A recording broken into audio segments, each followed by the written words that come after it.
আসসালামু আলাইকুম। সবাই কেমন আছেন? আশা করি সবাই ইনশাআল্লাহ ভালো আছেন। আমি আপনার দোয়ায় ভালো আছি। চলে আসলাম আরেকটা নতুন ভিডিও নিয়ে। আমি এই কাপড়গুলো 1 ইঞ্চি চওড়া নিলাম। লম্বাটা পরিমাণ মতো নিলে হবে।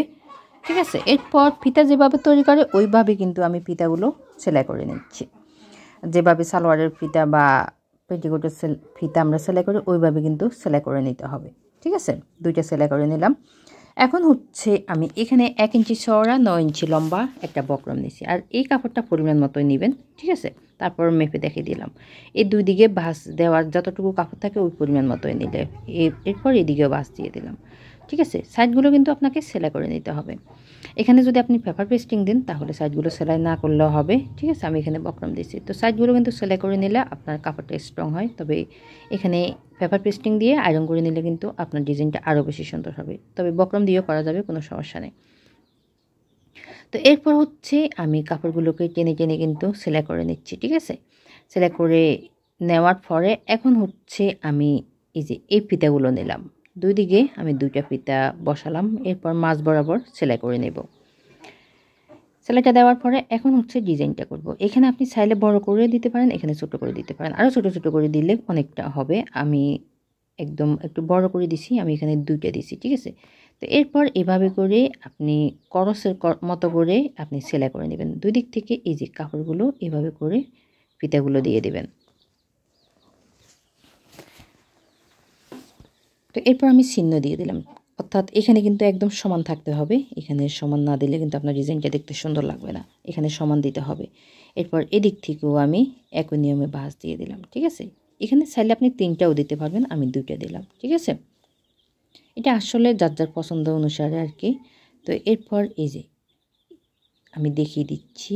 প্রথমে সেলাই করে নিতে হবে। তারপর এইভাবে করে দিতে পারেন।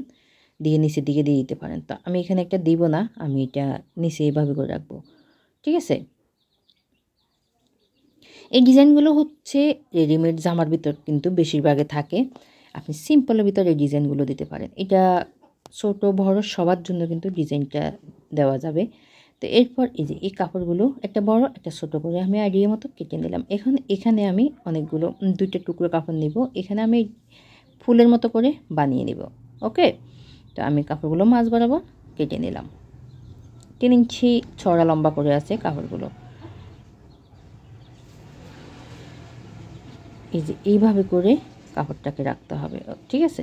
রেখে তারপর সেলাই করতে হবে। অর্থাৎ ফুলের মতো করে আমি দিয়ে দিলাম। এখানে যে কোনো ফুল আপনি টার্সেল দিতে পারেন, কোনো সমস্যা নেই। তা আমি এটা দিব। এরপর বাড়তি কাপড়টা কেটে আলাদা করে নিলাম। এই পর্যায়ে সবার কাছে ছোট্ট একটা রিকোয়েস্ট আমার ভিডিওটি যদি আপনাদের কাছে ভালো লাগে তাহলে লাইক কমেন্ট শেয়ার করতে ভুলবেন না। এখন হচ্ছে এখানে আমি একটা বক্রম নিচ্ছি। বক্রমটার নিয়ম মতে যতটুকু আপনি বক্রম নেন ওই পরিমাণ মতোই নেবেন গলার জন্য। আমি 1 ইঞ্চি নিচের দিকে দাগ দিয়ে এখন গলার লম্বার মাপটা দিয়ে দিলাম। এরপর এখানে 2.5 ইঞ্চি দিচ্ছি কাঠটা। ঠিক আছে? এটা কিন্তু 37 ইঞ্চি বডির জন্য আমি 2.5 ইঞ্চি নিচ্ছি। এর থেকে বেশি হলে কাঁধের মাপটা আরও বাড়িয়ে নেবেন। এরপর এখানে 1 ইঞ্চি চওড়া করে দাগগুলো দিয়ে দিতে হবে। গুলিয়ে গুলিয়ে মাপটা দিয়ে দিতে হবে। ঠিক আছে? এরপর আমি ভালো করে দাগটা মিলিয়ে দিলাম। এখন দাগ অনুসারে কেটে নিচ্ছি গলাটা।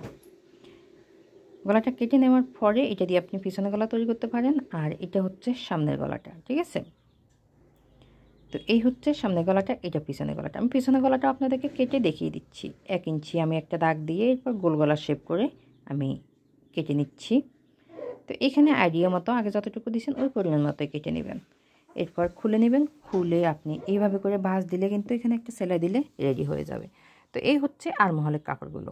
আপনি অনেক সময় জামা কাটিং করার পরে কিন্তু দেখবেন কাপড় থাকে না, বাড়তি কোনো কাপড় থাকে না, আরমহলের কাপড়গুলো থাকে।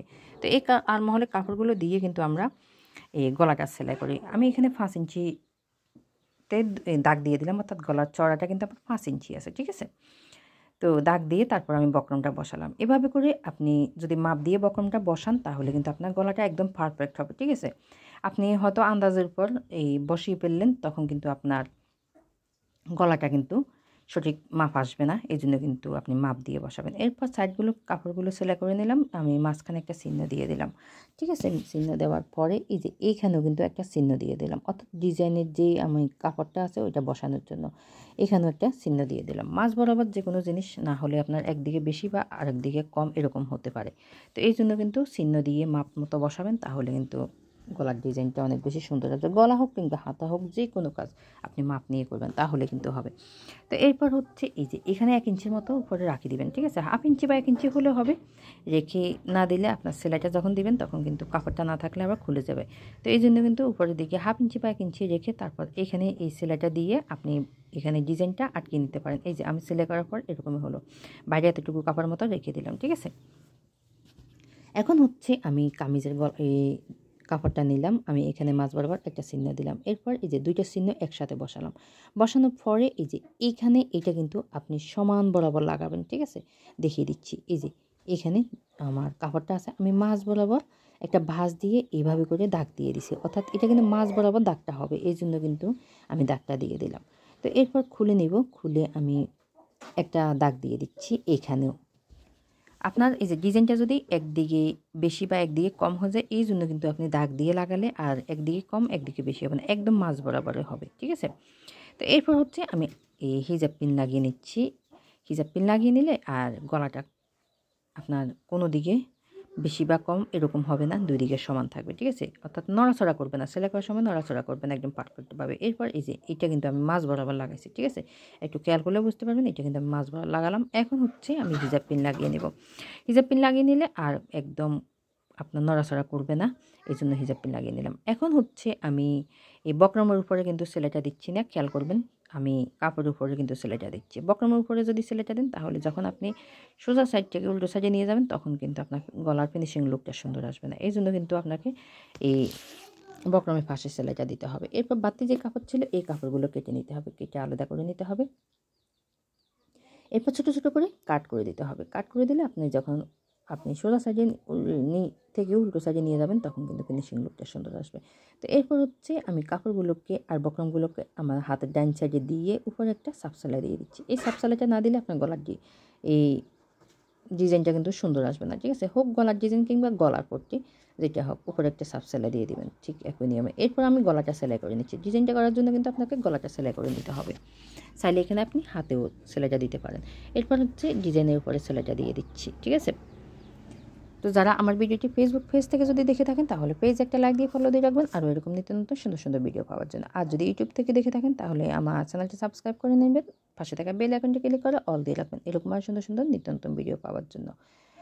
তো আমার চ্যানেলে কিন্তু অনেক ধরনের কাটিং এবং সেলাইয়ের ভিডিও আছে। আমি খুব সহজ করে আপনাদের সবগুলো ভিডিওতে বোঝানোর চেষ্টা করি, আশা করি আপনারা খুব সহজে বুঝতে পারবেন। ভালো লাগলে ভিডিওতে একটা লাইক দিবেন, শেয়ার করে টাইমলাইনে রেখে দিবেন, তাহলে দেখে দেখে শিখে নিতে পারবেন, পাশাপাশি অন্যরাও আপনার কাছ থেকে দেখে দেখে শিখে নিতে পারবে। তো এই যে এখানে কিন্তু সেলাইটা দিয়ে দিলাম। তো এখানে আপনি 2টা করে বা একটা করে উপরে কিন্তু ডিজাইনের উপরে পুঁতি দিতে পারেন। এই যে আমি পুঁতি দিয়ে দিলাম, 3টা করে পুঁতি দিচ্ছি। আশা করি আমার এই আজকের গোলান ডিজাইনটা ভালো লেগেছে। আসসালামু আলাইকুম।